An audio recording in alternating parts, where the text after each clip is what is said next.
Hey, welcome to the Better Wounds podcast. We're diving into all the sometimes complicated healing journey after plastic surgery that may include having some wound issues. I'm Heather Flexer. I am a certified wound specialist and have a dedicated passion for helping you recover after your surgery and get you back to doing your thing. So, what I wanted to talk today a little bit more about is just necrotic tissue, because I've had a few recent clients that, they go into an appointment and something isn't healing well, and they hear they have necrotic tissue, and they really just start the downward spiral in how they're feeling. They get really anxious, like they know necrotic tissue isn't a good thing, and so obviously you get nervous about it. So is necrotic tissue all bad? The thing of it is, it happens and it's there and we just have to deal with it. So is it bad?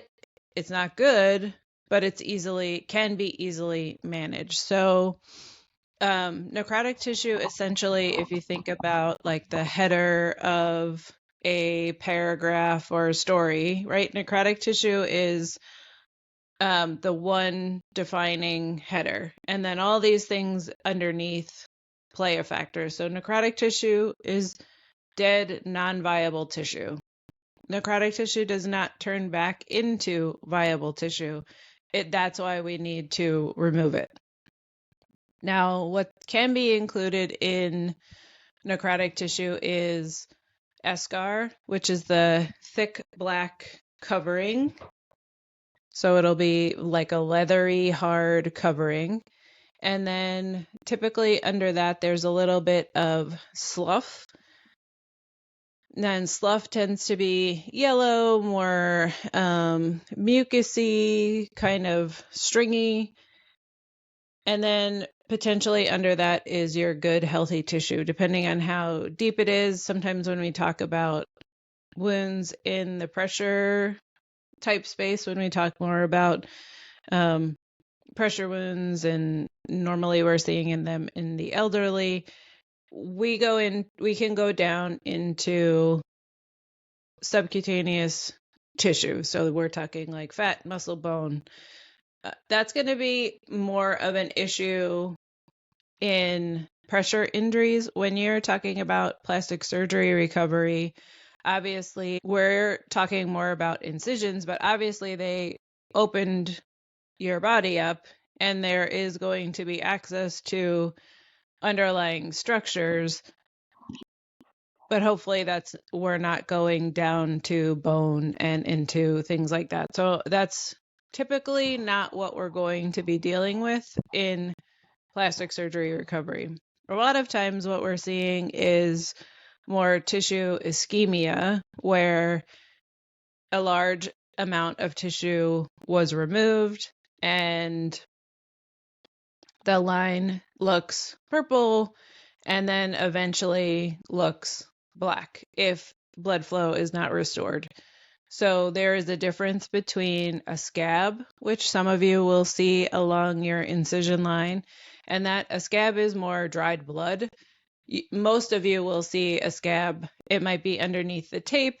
Usually they just kind of flake off and disappear as the new healthy tissue kind of grows in and that incision matures. So along the line, you may see scabs, and you may also see more ischemia and necrotic tissue. So how do you know what you're looking at? What's the difference, right? So the scab is like any other scab that you've fallen, you've had injuries before, you've cut yourself, you know what a scab looks like. In those instances where you've like picked at the scab, and we don't recommend that because it leads to a worse scar. So leave your incision scabs alone, let them just fall off. I'm sure that's in your discharge paperwork. Don't start picking at things.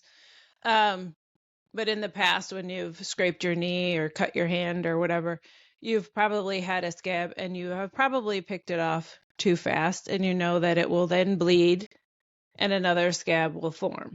That's really just all the scab is coagulated, dried blood. That is not going to be like a deep tissue injury. A necrotic tissue, for there to be present, is more of a deeper tissue injury. So we've gone through that first surface layer of injury, and now we're down into a deeper tissue injury. So in one of the past episodes, we talked a little bit about the rainbow of colors, and the rainbow of colors you may see with necrotic tissue will be that thick black X scar. You may have the yellow slough, and then underneath is going to be all that good healthy tissue.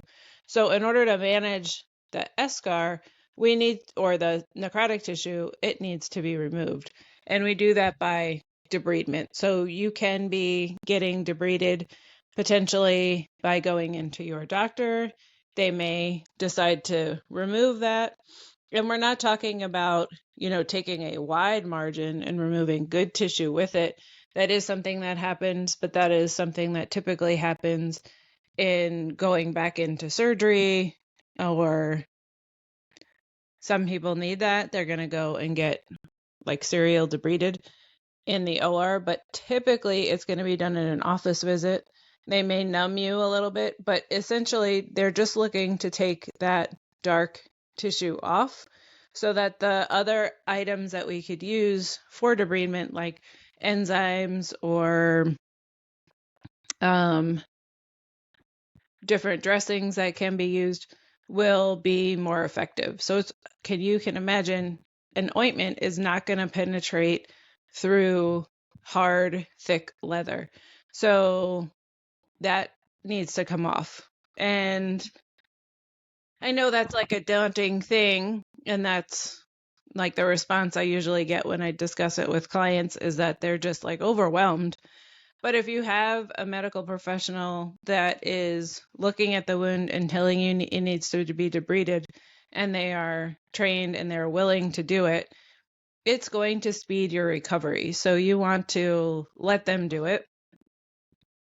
There are other methods of debridement, but having it removed with a sharp tool is probably the fastest.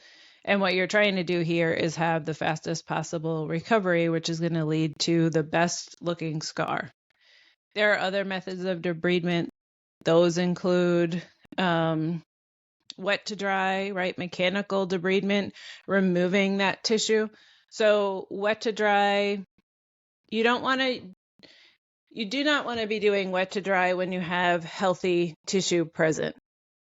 It would be a better option to use ointments, and the enzymes are going to do a better job at removing that necrotic tissue while also protecting the healthy tissues. The reason we don't necessarily want to do the wet to dry is that it has been shown to cause chronic wounds, and that's because you are supposed to remove it dry, and that will eventually cause a disruption to those new healthy cells that are trying to form on the base of that wound bed. So you're causing a disruption to that. It's going to lead to a longer healing time. So that's not always the case. There are ointments, prescriptions. The prescription enzymes are going to work the fastest to get through that slough. It's not always available to everybody if your doc's not local or they're not comfortable writing that prescription. So people use other methods. Autolytic debridement is essentially using your body heat and your natural enzymes to break down that tissue. And what helps with that is to use an occlusive dressing. So using something like an open weave gauze while you're trying to autolytically debride is not really going to work. Not as well as it could work. So sometimes you're using like a honey type dressing, which is supposed to help break down, have the potential to help break down that necrotic tissue. But if you are pairing that with an open weave gauze, you're going to be thinking like, hey, why is this taking so long? I thought this was supposed to work. So sometimes we need to switch it up. Sometimes we're switching it up with the kind of dressing that we're using, and sometimes we're just switching it up completely. Like the honey isn't working, let's do something else. Or you've been doing the honey so long that, it's pretty much as good as it's going to get, and we need to try something different. So there's lots of different options out there. Recently, I've had a few folks that have had some really like persistent, it just was like stuck and not moving. And so we wound up doing a more occlusive dressing. And I don't suggest that with everybody because it can get very moist and a little disheartening. So it definitely was trying to keep an eye on that and communicate with them and figure out what was going on as they were going with it. But there are other options besides honey out there. So for sure, if you find yourself with some persistent necrotic tissue, there are other options out there. You can feel free to connect. But essentially, what I wanted to communicate here was that necrotic tissue needs to be removed. Wet to dry really isn't always the thing that's going to do that. You also can help your mechanical removal of that process by doing some cleaning of the wound. A lot of times people are obviously, you weren't planning for this. This wasn't in your wheelhouse necessarily, but when you're cleaning the wound, if you see tissue and you're trying to remove that good tissue, like using some gauze when you first get out of the shower to just try to loosen it up, is going to help. You want to break that tissue down, and so you need to try to get it off. So don't be afraid. I'm not telling you to cause bleeding. I'm not telling you to aggressively scrub it, but you do need to, if there's dead tissue that's just hanging there, give your body the extra boost by just taking that tissue off if it comes off easily. So don't cause yourself harm. We're never trying to do that. If you're ever doing anything like that, touching your wound, make sure that you clean it first. Make sure you use some kind of antibacterial wound wash. Make sure your hands are clean. If you're using any tools or anything, make sure your tools are clean. If you are using gauze or something, make sure you open a nice fresh gauze and not just pulling it out of the big pack. You want to take out an individual gauze and open that sterile packet first before you do anything with your wound. Never forget, your wound is an open portal for infection. And even if you don't have an infection now, it is definitely something that you could develop over time. So you're always keeping an eye out for signs and symptoms of infection, which is it's redder, it's hotter, it's draining more, you don't feel good. Sometimes you just have flu-like symptoms. So keep an eye out for that. And that is definitely a reason to reach out to your primary care provider or get an appointment with urgent care. If you don't have a primary care provider, reach out to your surgeon. Sometimes you'll be on antibiotics on and off throughout this process, but things change. So, we want to make sure that we're keeping you healthy. But that necrotic tissue is dead tissue. It's not all of a sudden going to turn back into healthy tissue. So make sure that you are trying to have it removed. Now, that necrotic tissue, sometimes at first, when the wound is all kind of wet or purple looking, your doc may tell you not to do anything right away and they just want you to keep it dry and protected. That is absolutely okay to do, especially if it's kind of hard to tell what's alive and what's not alive. So sometimes we'll give it a little bit of time to kind of evolve and present itself, which gives the body a little bit of time to help grow in new tissue. So this is absolutely the time where you need to be focusing on your nutrition. You cannot heal wounds without getting adequate nutrition. So get in all of your supplements. And if you need help with that, I've got links for that for a product that is very good. It's got everything you need. It's all in one. And then you need to be we need blood flow. So you also need to be being active in some way. Don't just be laying around. You need to be, getting up every hour, walking around the house. You should be drinking a lot of water. So that will also help to hydrate the body. But, then you've got to get up and go pee. So that's a good thing as well. Movement is good. It's going to encourage blood flow to that area. Make sure your compression isn't on too tight. A little bit of compression isn't bad, but that necrotic tissue will evolve over time and will develop more. It'll go from being something that's like more bruise-like with weird margins that you can't really tell what's going on to something that is more dry and hard and easier to kind of discern like what's good and what's not.